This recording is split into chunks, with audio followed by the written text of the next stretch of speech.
नमस्कार, मंडल news bulletin में आपका स्वागत है। आइए पेश करते हैं आज के कुछ प्रमुख व मुख्य समाचार। अब तक यदि आपने मंडल न्यूज के इस चैनल को लाइक व सब्सक्राइब नहीं किया है तो जल्द से जल्द इस चैनल को लाइक व सब्सक्राइब जरूर कर दें।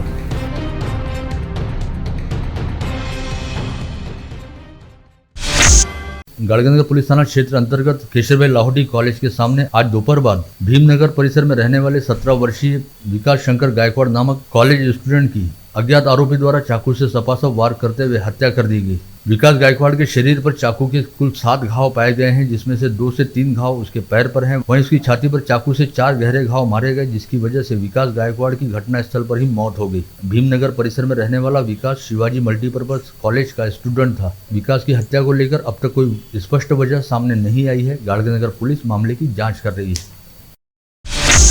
विगत 3-4 दिनों से समूचे विदर्भ क्षेत्र में मूसलाधार बारिश का दौर चल रहा है, जिसकी वजह से कई इलाकों में बाढ़ सदृश हालात बन गए हैं। आसमान से हो रही बारिश और जमीन पर हो रहे जलजमाव की वजह से हालात काफी हद तक बेकाबू हो चले हैं और आम जनजीवन बुरी तरह से अस्त व्यस्त हो गया है। बारिश व बाढ़ की वजह से घटित हादसों के चलते अब तक करीब 14 लोगों की जानें जा चुकी हैं। नदी नालों में पानी का तेज उफान रहने की वजह से कई गाँवों का संपर्क देश सहित दुनिया से टूट गया है। इसके अलावा लगातार हो रही बारिश की वजह से कई कच्चे व पक्के मकानों का भी नुकसान हुआ है। बीते 24 घंटे के दौरान विदर्भ क्षेत्र के गढ़चिरौली जिले में 205 मिलीमीटर पानी बरसा है। वहीं अमरावती जिले की तिवसा एवं धामनगांव रेलवे तहसील में एक बार फिर बारिश का कहर देखा जा रहा है। इसके अलावा अन्य इलाकों में भी नदी नालों में पानी पूरे उफान और तेज बहाव के साथ बह रहा है, जो आसपास स्थित खेतों में जा घुसा है, जिससे हजारों हेक्टेयर क्षेत्र में खेती किसानी का काफी बड़े पैमाने पर नुकसान हुआ है। विगत 1 जून से 8 जुलाई तक यानी सवा माह के दौरान अमरावती संभाग के 5 जिलों में अलग अलग स्थानों पर आसमानी गाज की चपेट में आने की वजह से 22 लोगों की मौत हुई। वहीं बाढ़ के पानी में बह जाने की वजह से एक तथा वर्षा जनित हादसे की वजह से एक व्यक्ति की जान गई। इसके अलावा इस सवा माह के दौरान 35 बड़े व 48 छोटे दुधारू जानवरों के साथ ही मेहनत का काम करने वाले 31 बड़े जानवरों की भी मौतें हुई, जिनका पंचनामा करते हुए प्रशासन एवं सरकार द्वारा संबंधितों को मुआवजे की राशि देने की प्रक्रिया शुरू की गई है।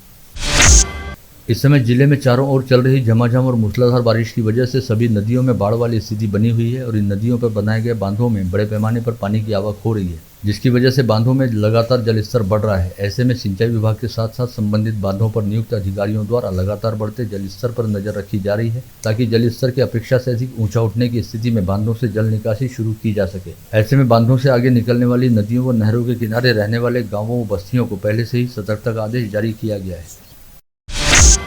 आज यहां बुलाई गई पत्रवार्ता में पूर्व जिला पालक मंत्री द्वय यशोमती ठाकुर व सुनील देशमुख द्वारा कहा गया कि देश में जब से भारतीय जनता पार्टी के नेतृत्व वाली सरकार बनी है, तब से देश में जगह जगह पर 2 समुदायों के बीच नफरत को बढ़ाने का काम किया जा रहा है, जिससे जातीय व धार्मिक तनाव एवं टकराव वाली स्थिति बन गई है। इसमें भी विगत 1.5-2 वर्षों से अमरावती शहर को एक तरह से हिंसा व नफरत की प्रयोगशाला बनाकर रखा गया है, जहां पर एक प्रयोग बीते नवंबर माह में किया गया था, वहीं दूसरा प्रयोग विगत माह 21 जून को किया गया। लेकिन कांग्रेस द्वारा अमरावती शहर से जिले के सामाजिक सद्भाव वाले माहौल को खत्म नहीं होने दिया जाएगा और अमरावती को किसी भी तरह की प्रयोगशाला नहीं बनने दिया जाएगा। हिंदू, मुस्लिम, सिख, ईसाई सगळेजण सोबत राहत आलेले आहेत आणि आता नवीन या गोष्टी काल परवा हनुमान चालीसा किती इव्हेंट करायचे आणि किती वातावरण गढूळ करायचं आणि कशासाठी हे सगळं करायचं, म्हणजे शेवटी त्या कोल्हे कुटुंबाला हात जोडावे लागले आणि विनंती करावी लागली की थांबवा. आमचंही सगळ्यांचं म्हणणं आहे की या सगळ्या गोष्टींचा आम्ही निषेध करतो आणि आम्ही ही प्रयोगशाळा अजिबात होऊ देणार नाही. हे सगळं थांबलं पाहिजे आणि अमरावतीमध्ये जो बाहेरचा लोक आहे तो सातत्याने तसाच कायम राहिला पाहिजे आणि सगळेजण सर्व धर्म समभाव राष्ट्रसंत तुकडोजी महाराज आणि गाडगे महाराजांची ही भूमी आहे आणि आता हे भाजपवाल्यांनी यांना एक प्रयोगशाळा जर या भूमीला करत असतील तर आमचा जीव गेला तरी चालेल, पण आम्ही होऊ देणार नाही. इन्व्हेस्टिगेशनच्या अखेर असं समजलं की नाही तिने फक्त लुटमार होती म्हणून पोलीस जरा काशस असेल ना कुठेतरी, किंवा ही घटना खरंच लुटमारीची आहे की याच्या मागे दुसरं काही कारण आहेत. त्याला वेळ लागतो ना थोडासा इन्व्हेस्टिगेशन. असं तर नाही की पहिल्या दिवशी पोलिसांनी डिक्लेअर करायचं नाही. आम्हाला असं वाटतं की याच्यामध्ये या पद्धतीचं षडयंत्र आहे आणि त्या षडयंत्र नसतं तर पोलिसांना तोंड दाखवायला जागा राहिली नसती देशामध्ये, की जी सर्वसाधारण लुटमारीची घटना होती त्याला पोलिसांनी असा दंड दिला, त्याच्यामुळे ही कारवाई करा पुन्हा त्यांनीच पत्र दिले. इस पत्रवार्ता में पूर्व पालक मंत्री यशोमती ठाकुर व सुनील देशमुख ने जिले की सांसद नवनीत राणा की ओर से विगत 27 जून को केंद्रीय गृह मंत्री अमित शाह के नाम भेजे गए पत्र को प्रस्तुत करते हुए बताया कि 27 जून को इस पत्र में सांसद नवनीत राणा ने अमरावती में हुई घटना की तुलना उदयपुर में हुए हत्याकांड से की, जबकि हकीकत यह है कि उदयपुर में हत्या की वारदात 28 जून को घटित हुई। ऐसे में सबसे बड़ा सवाल यह है कि 28 जून को घटित होने वाली घटना की जानकारी घटना से एक दिन पहले ही सांसद नवनीत राणा को कैसे थी, इस बात की भी सघनता के साथ जांच होनी चाहिए। आणि अमरावती एक प्रयोगशाळा म्हणून याचा उपयोग होतोय का असा डाऊट तुमच्या आमच्या सगळ्यांच्या मनामध्ये येणं साहजिकच आहे आणि तो येणं याच्यासाठी साहजिक आहे की बघा ना 21 तारखेला अमरावतीची घटना, 28 ला उदयपूरची घटना, हे पत्र आपल्या सगळ्यांच्या समोर आलेलं असेल आणि सगळ्या मीडियामध्ये हे व्हायरल झालेलं आहे आणि 27 तारखेला खासदारांचं पत्र आणि 28 तारखेला उदयपूरची घटना, तर हे शॉकिंग आहे। जितक्या काही सेंट्रल एजन्सीज आहेत त्यांनी या सगळ्या गोष्टीचं व्यवस्थित जांच केली पाहिजे आणि काय खरं आहे काय खोटं आहे हे समोर आणलं पाहिजे। अमरावतीला प्रयोगशाळा होण्यापासून वाचवलं पाहिजे असं आमचं ठाम मत आहे। खासदार महोदयांनी अमित शहाजींना जे सन्माननीय गृहमंत्री आहेत त्यांना 27 तारखेला पत्र लिहिलं आणि त्याच्यामध्ये 28 तारखेचा उल्लेख केला की 28 म्हणजे 27 तारखेला जेव्हा पत्र लिहिलं तेव्हा 28 तारखेची घटना घडलीच नव्हती उदयपूरची, तरी असं कन्हैया करालची खून होणार राहिला त्या धर्तीवर अमरावतीची चौकशी करा NIAची। मला वाटते हा अत्यंत महत्त्वाचा विषय आहे आणि मला असं वाटते की जनप्रतिनिधींनी अनेक प्रश्न अमरावतीचे आहेत, उद्योगाचे प्रश्न आहे, विकासाचे प्रश्न आहे, समृद्धीचे प्रश्न आहे, एअरपोर्टचा प्रश्न आहे, MIDCचा प्रश्न आहे, भारत डायनामिक इलेक्ट्रिकचा प्रश्न आहे, हे सारे प्रश्न सोडून दिले आणि या गोष्टीमध्ये आपली पूर्ण ते शक्ती खर्च करत आहे, आपली जी त्यांना शक्ती जी लोकांनी दिलेली आहे लोकांचे प्रश्न सोडवण्यासाठी। तर मला असं वाटतं हे अत्यंत महत्त्वाचा मुद्दा आहे आणि NIAनी जर ही खरं स्वतंत्र मांडणीचा विचार केला तर याच्या मुळापाशी जाऊन याचा मास्टर माइंड कोण आहे, तो मास्टर माइंड इथे बसला आहे की दिल्लीला आहे की मुंबईला आहे, जे काय असते त्या मास्टर माइंडपर्यंत पोहोचणं अत्यंत आवश्यक आहे। वहीं दूसरी ओर जिले की सांसद नवनीत राणा की ओर से आज सोशल मीडिया के जरिए अपने द्वारा केंद्रीय गृह मंत्री अमित शाह के नाम जारी किए गए पत्र की ओरिजिनल कॉपी को साझा करते हुए बताया गया कि वह पत्र 27 जून को नहीं बल्कि 29 जून को लिखा गया था और उनके द्वारा लिखे गए पत्र को लेकर कांग्रेस द्वारा गलत बयानबाजी की जा रही है। आदिवासी बहुल मेलघाट क्षेत्र के 5 डोंगरी व कोयलारी गांव में दूषित पानी पीने की वजह से हुई दुर्भाग्यजनक घटना को पूर्व राज्य मंत्री बच्चू कडू की प्रहार जनशक्ति पार्टी द्वारा बेहद गंभीरता से लिया गया और प्रहार पार्टी से मेलघाट निर्वाचन क्षेत्र के विधायक रहने वाले राजकुमार पटेल ने गत रोज काटकुंभ व चूर्णी जाकर वहां पर भर्ती मरीजों का हालचाल जाना, साथ ही 5 डोंगरी व कोयलारी गांवों का दौरा करते हुए चारों मृतकों के परिजनों से भेंट की और उन्हें सांत्वना देने के साथ ही प्रहार जनशक्ति पार्टी की ओर से हर एक मृतक के परिजनों को 1-1 लाख रुपए की आर्थिक सहायता राशि भी प्रदान की। पूर्व जिला पालक मंत्री व विधायक प्रवीण पोटे द्वारा केंद्रीय भूतल परिवहन मंत्री नितिन गडकरी के नाम विगत 7 जुलाई को एक निवेदन भेजते हुए कहा गया कि परतवाड़ा से अमरावती आने वाले रास्ते से वलगांव रेवसा व टोमाई स्कूल होते हुए नांदगांव पेट टोल नाके की ओर जाने वाले रास्ते को राष्ट्रीय महामार्ग का दर्जा दिया जाए और इस रास्ते के सीमेंट कंक्रीटीकरण के लिए निधि उपलब्ध कराई जाए। इस पत्र को केंद्रीय मंत्री गडकरी द्वारा सकारात्मक प्रतिसाद दिया गया है। ऐसे में अमरावती परतवाड़ा राज्य मार्ग सहित वलगांव से रेवसा होते हुए नांदगांव पेट टोल नाके की ओर जाने वाले रास्ते को राष्ट्रीय महामार्ग का दर्जा दिया जाएगा।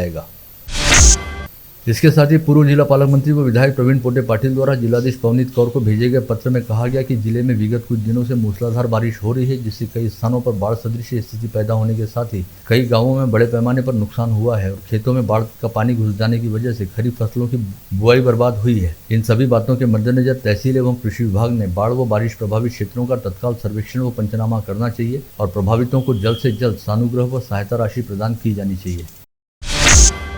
मूलतः अमरावती से वास्ता रखने वाले तथा फिलहाल हैदराबाद में रहने वाले 47 वर्षीय भाविन हसमुखलाल राजा ने आज साइकिल से खाटू श्याम व सालासर धाम के लिए हैदराबाद से अपनी यात्रा शुरू की। हैदराबाद से खाटू धाम तक की करीब 1600 किलोमीटर की दूरी भाविन राजा द्वारा करीब 28 दिनों में अपनी साइकिल के जरिए पूरी की जाएगी और इस दौरान वे विभिन्न शहरों से गुजरते हुए पर्यावरण, स्वास्थ्य व आम जनता की खुशहाली हेतु खाटू नरेश से दुआ मांगेंगे। आज सुबह 7 बजे हैदराबाद स्थित श्याम बाबा के मंदिर में दर्शन करने के उपरांत भाविन राजा अपने प्रियजनों की शुभकामना लेकर साइकिल से श्याम धाम की यात्रा के लिए रवाना हुए हैं। विदर्भ की पंडरी कहे जाते श्री क्षेत्र शेगांव में गत रोज आषाढ़ी एकादशी का पर्व रहने के चलते भाविक श्रद्धालुओं की जबरदस्त भीड़ उमड़ी और करीब 1.5 लाख भाविकों ने श्री संत गजानन महाराज की समाधि के दर्शन किए। महानुभाव पंथियों के आराध्य भगवान गोविंद प्रभु व श्री चक्रधर स्वामी के पद स्पर्श से पावन हुए मोर्शी तहसील अंतर्गत स्थित रिद्धपुर को महानुभाव पंथियों की काशी कहा जाता है, जहां पर आषाढ़ी एकादशी व आषाढ़ी पूर्णिमा निमित्त हर वर्ष प्रसाद वंदना के लिए भव्य यात्रा आयोजित की जाती है, जो विगत 2 वर्षों से आयोजित नहीं हो पाई थी। वहीं अब कोविड प्रतिबंधात्मक नियमों के पूरी तरह शिथिल हो जाने के बाद 3 वर्ष पश्चात गत रोज इस यात्रा का आयोजन हुआ, जहाँ पर समूचे देश भर से महानुभाव पंथियों की भीड़ उमड़ी। बीते 24 घंटे के दौरान अमरावती जिले में 9 कोविड संक्रमित मरीज मिले हैं। इसके साथ ही जिले में एक्टिव पॉजिटिव मरीजों की संख्या बढ़कर 89 हो गई है, जिसमें से 4 मरीजों को कोविड अस्पताल में भर्ती रखा गया है। वहीं मनपा क्षेत्र में 27 तथा ग्रामीण क्षेत्र में 58 मरीजों को होम आइसोलेशन में रखा गया है। राहत वाली बात यह भी है कि इस 24 घंटे के दौरान जिले में 5 लोग कोविड मुक्त भी हुए। अमरावती महानगर chamber of commerce and industries की ओर से आज जिले की सांसद नवनीत राणा के जरिए देश के प्रधानमंत्री नरेंद्र मोदी के नाम एक ज्ञापन सौंपते हुए मांग की गई कि मार्का लगे खाद्यान्न, बटर, लस्सी, दही आदि को 5% का कर स्लैब में लाने का प्रस्ताव जीएसटी काउंसिल द्वारा विगत 28 व 29 जून को दिया गया है। यह निर्णय जीएसटी काउंसिल द्वारा सर्वसम्मति से लिया गया, जिसमें सभी राज्यों के वित्त मंत्री सदस्य हैं। लेकिन व्यापारी संगठनों का मानना है कि इस निर्णय से छोटे निर्माताओं व व्यापारियों का अस्तित्व खत्म हो जाएगा और उनके मुकाबले बड़े ब्रांड के व्यापार में वृद्धि होगी, जिसकी वजह से आम लोगों द्वारा उपयोग में लाई जाने वाली सारी वस्तुएं महंगी होंगी। अतः दही, बटर, लस्सी पर जीएसटी को कम किया जाना चाहिए। अमरावती महानगर पालिका में कई प्रमुख पद रिक्त हैं, जिन्हें भरने के लिए मनपा स्तर से मंत्रालय में डिमांड की गई है, लेकिन अब तक इस पर निर्णय नहीं हो पाया। मनपा के लिए 2 उपायुक्त, 1 सिटी इंजीनियर, 1 उद्यान अधीक्षक व 1 अतिरिक्त आयुक्त की डिमांड नगर विकास मंत्रालय से की गई थी, जिसमें से महानगर पालिका को केवल 1 अतिरिक्त आयुक्त स्तर का अधिकारी प्राप्त हुआ है और 1 उपायुक्त का पद भी भरा गया है, लेकिन संबंधित उपायुक्त ने अपना तबादला रुकवा दिया है, जिससे मनपा में अभी भी 2 उपायुक्त व अन्य अधिकारियों की सख्त जरूरत है। वर्तमान में महानगर पालिका को 46 करोड़ रुपए की आय संपत्ति कर से होती है, लेकिन शहर में जितनी संपत्तियां हैं उसकी तुलना में यह आय बेहद कम है। ऐसे में शहर की प्रॉपर्टीज का नए सिरे से सर्वे कराया जा रहा है। साथ ही शहर के सभी मनपा संकुलों का किराया निर्धारण की प्रक्रिया भी शुरू की गई, जिससे महानगर पालिका को सालाना 200 करोड़ रुपए की आय हो सकती है। यह जानकारी देते हुए मनपा आयुक्त व प्रशासक प्रवीण आष्टीकर ने मनपा की आय बढ़ाने के लिए व्यापक स्तर पर प्रयास शुरू रहने की जानकारी दी। नांदगांव पेट से बिजीलैंड की ओर जाने वाले 600 मीटर रास्ते के खड़ीकरण काम को आरबीआई द्वारा विरोध दर्शाया गया है, जबकि इस महामार्ग से अपनी जान को जोखिम में डालकर काम पर जाने वाले सैकड़ों कामगारों के समय व पैसे की बचत करने के उद्देश्य से इस मार्ग का खड़ीकरण करने का निर्णय ग्राम पंचायत द्वारा लिया गया था। लेकिन आरबीआई द्वारा इस मार्ग के निर्माण का विरोध करते हुए जिलाधीश को निवेदन दिया गया है, जिसके खिलाफ बिजीलैंड व्यापारी संकुल में काम करने वाले कर्मचारियों ने आंदोलन की भूमिका अख्तियार की है। जिला स्तरीय कुमार स्पर्धा सहित जिन पहलवानों ने कुश्ती क्षेत्र में योगदान दिया है, ऐसे वरिष्ठ पहलवानों का सत्कार समारोह आगामी बुधवार 13 जुलाई को सुबह 9 बजे हनुमान व्यायाम प्रसारक मंडल के कुश्ती विभाग में आयोजित किया गया है। यह आयोजन हनुमान व्यायाम प्रसारक मंडल, शहर तालीम संघ व degree college of physical education के संयुक्त तत्वाधान में हनुमान व्यायाम प्रसारक मंडल के संस्थापक अंबादास पंत वैद्य व नाना साहब की स्मृति के साथ ही गुरु पूर्णिमा उत्सव के निमित्त किया जा रहा है। इस समय शहर सहित जिले में डेंगू, मलेरिया व कॉलरा का प्रकोप बड़ी तेजी से बढ़ रहा है। आज इरविन अस्पताल में इलाज के लिए दाखिल कराए गए नया अकोला निवासी 23 वर्षीय सुशांत घोम नामक युवक की डायरिया से मौत हो गई। इस मौत के बाद नया अकोला निवासी नागरिकों ने जिला परिषद स्वास्थ्य प्रशासन पर गंभीर आरोप लगाने के साथ ही कहा कि प्रशासन द्वारा डायरिया की बीमारी को गंभीरता से नहीं लिया जा रहा। परंतु पावसाळा सुरू झाला तरी आरोग्य विभागानं कोणत्याच प्रकारची पडताळणी केली नाही, कोणत्याच प्रकारची पाहणी केली नाही, कोणत्या प्रकारचं सर्वेक्षण केलं नाही। त्याच्यामुळे अशा घटना होऊन राहिल्या असं मला वाटतं। सर्व गावावर शोकाकुळाचं वातावरण पसरलं आहे आणि पावसाळा लागायच्या अगोदर ग्रामपंचायतनं जे फुटलेली पाईपलाईन होती ते दुरुस्त केली नाही।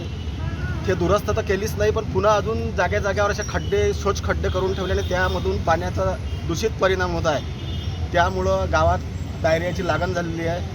आता आमच्या गावातले जे काही लिटरेट लोक आहेत त्यांचा आमच्या गावात पाणी आम्ही ज्यावेळेस पासून पैदा झालो त्यावेळेस पासून ह्याच बोरचं पाणी पित आहे। मग पाणी पित आहे, जागोजागी गड्डे आहे, जागोजागी मतलब खून काम आहे, त्याचं मतलब बराबर दुरुस्ती केंद्र झाला नाही अजून आहे।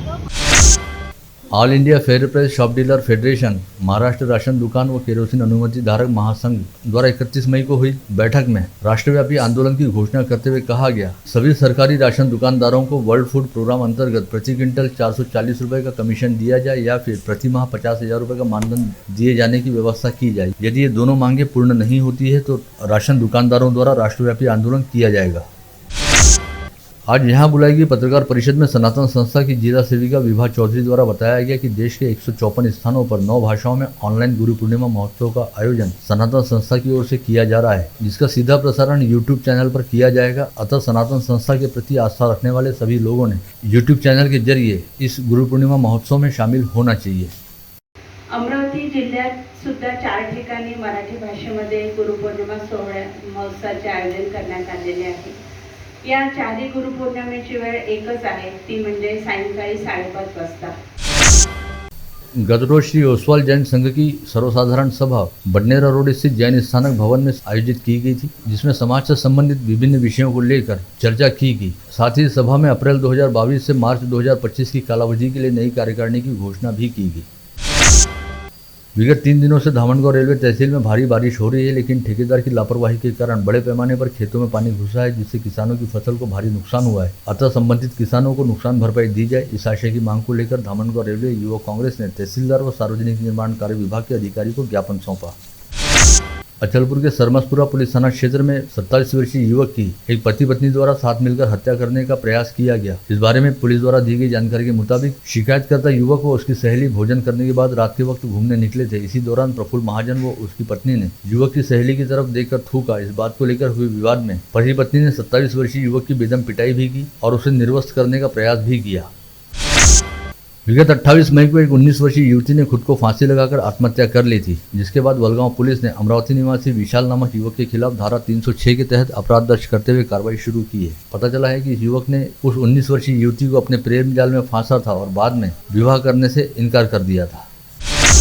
गाड़गनगर पुलिस द्वारा गिरफ्तार की गई महिला चोरनियों के गिरोह को अमरावती मध्यवर्ती कारागार से पथरोट पुलिस ने अपने कब्जे में लिया है, जिन्हें अदालत में पेश करने के बाद 4 दिन की पुलिस कस्टडी रिमांड में रखने के आदेश दिए गए हैं।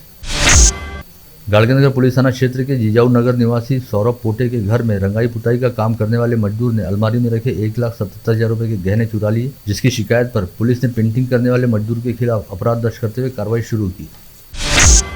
आषाढ़ी एकादशी पर्व के निमित्त भगवान श्री विठ्ठल रुक्मिणी के दर्शन हेतु गए नरखेड़ तहसील निवासी 3 युवकों में से 2 की गत रोज पंढरपुर से होकर गुजरने वाली चंद्रभागा नदी में डूब जाने की वजह से मौत हो गई। मृतकों की शिनाख्त जलालखेड़ा निवासी सचिन कुमरे तथा विजय सरदार के तौर पर हुई है। यवतमाल शहर में लगातार ऑनलाइन खरीदी के लेन देन में बैंक खाते से रुपए निकाले जा रहे हैं। ऐसी 6 घटनाएं उजागर हुई हैं, जिसमें 13,16,000 रुपए की रकम निकाल ली गई। यवतमाल जिला पुलिस की साइबर सेल द्वारा सभी मामलों की जांच की जा रही है। आप देख रहे थे मंडल न्यूज बुलेटिन। हमारे चैनल को लाइक करें, शेयर करें और हाँ, सब्सक्राइब करना ना भूलें। कल होगी आपसे फिर मुलाकात, तब तक के लिए धन्यवाद।